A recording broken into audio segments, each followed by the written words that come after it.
He's angry about mortgages. It's Angry Mortgage. He's swearing. He's cursing loud. He's old. He's opinionated. And he's been doing this so damn long. This program is about mortgages, and this is mortgage advice, but the advice may not apply to your situation. Contact licensed mortgage professionals for specific recommendations before you make decisions about mortgages. You may not agree with Ron, but if you don't, he thinks you're wrong. Oh, and did we say there is a lot of swearing? You can accumulate a lot of debt when your house is going up 20% a year and your equity's going up, right? And you're both working. Oh, you got the HELOC too. Well, and you got cash flow, household cash flow, because that's important. And now people are starting to, like maybe they're losing their jobs or they're doing less hours because the economy's starting to flag a bit. So all these things that are happening in the economy are manifesting themselves in people's household cash flow per month. And that's how people live. Everybody lives monthly, right? You know that from the mortgage business. Sure, everything's monthly. 100%. You don't buy $1 million house. You buy a $4,000 a month house. Exactly. Right? It's the financialization of everything. Yeah. That's what it is. Yeah. Yep. So drill down on that for a second. So you have actually observed, because you remember talking to you back, and of course in 2020 there was nothing to do for you because everybody was getting a check. Yep. Right? I mean, that's the other thing. And the debtors couldn't collect. And because 2019 was very busy. We started to go, whoa, this is coming back. And then COVID hit. Yeah. And everybody thought, well, now you're going to go crazy. And the exact opposite happened, right? Yeah. When you're not working and you're getting government checks, you're creditor proof effectively. So we got a million. So the stores are closed. The calls I took, I was taking 15 calls a day because people had just gotten laid off, right? Yeah.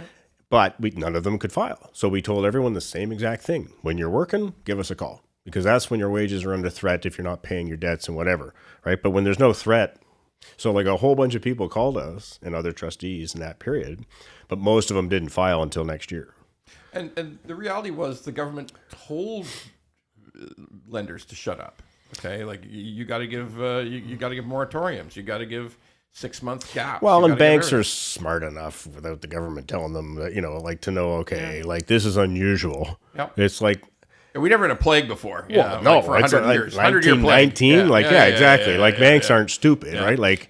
The government said whatever, but I'm pretty sure the banks figured out, we're not going to be doing much for the next little while, right? In terms of collection.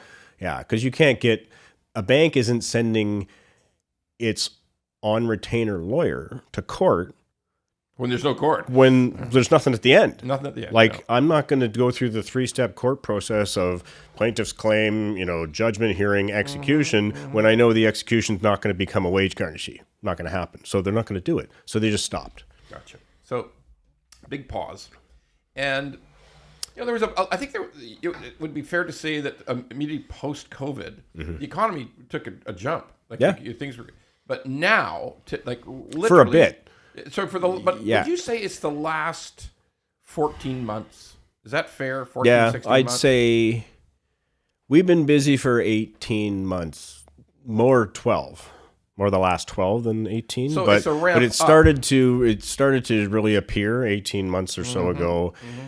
Part of that was banks being able to collect again when people were working post-COVID. Yeah. Also, remember, then this is a big thing. CRA was Santa Claus during COVID. Left you alone. They were, but they also were dishing out money. Their job became the arm by which the government gave money because they know where everybody is. They got all their bank accounts. Here's your money, right? So that was easy to do. Now they screwed some of it up by doing it in gross versus net, and now people owe money, whatever. But in the last 18 months, or maybe more now, CRA have gone right back the other way. And there's they are in collection mode like you can't believe. Sure. So there's a lot of them. There's more people working for CRA than there is active armed forces in Canada.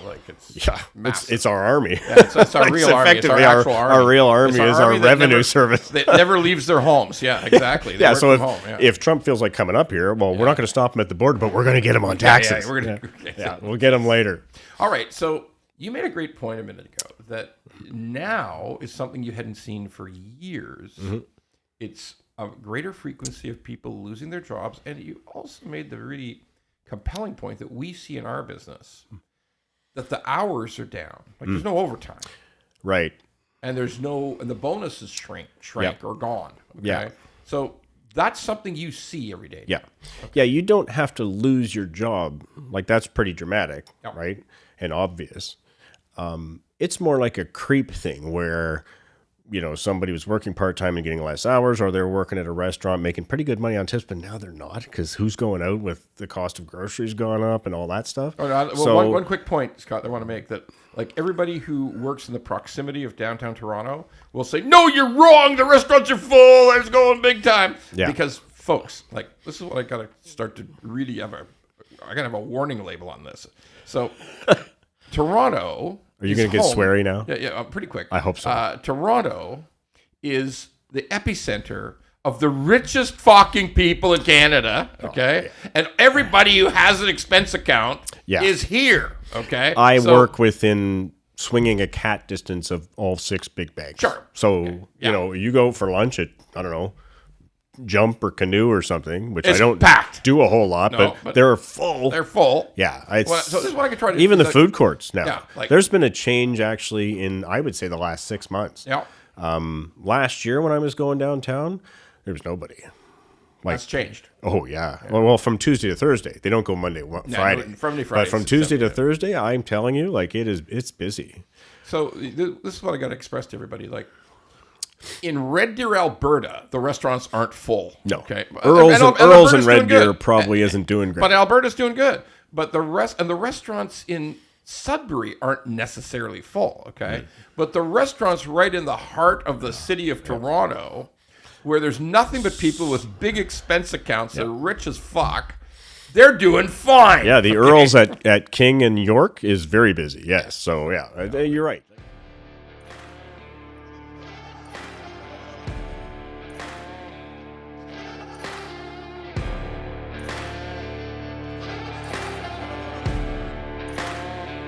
If you like the pod, well, don't just sit there. Go to YouTube, Apple, Spotify, and all the other ones and like the pod.